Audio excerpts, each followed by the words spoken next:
Mbalamusizza abantu baffe mwenna.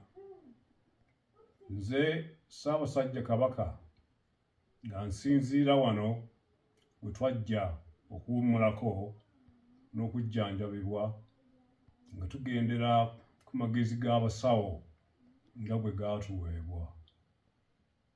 Tubadde tumaze akabanga nga tetubawulizaako, nga tugoberera ebiragiro by'abasawo ebyatujja ku mirimu egisinga obungi.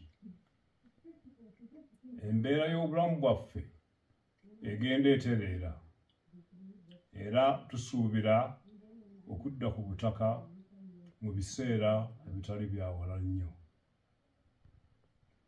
Twebaza Katonda atukuumye era n'Obuganda olw'okutusabiranga bulijjo ate n'obutaggwaamu ssuubi wakati mu kusoomoozebwa okw'amaanyi ddala. Twebaza Katikkiro, baminisita n'abaami ba Kabaka bonna olw'okusigala nga batambuza emirimu gy'Obwakabaka mu kiseera nga tetuli mu nsi.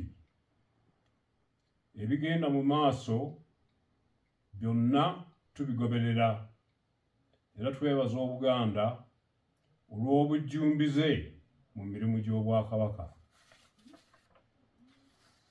Twebaza abantu baffe abagoberedde empisa, obuwangwa, ennono n'obulombolombo mu kiseera kino ekizibu ddala.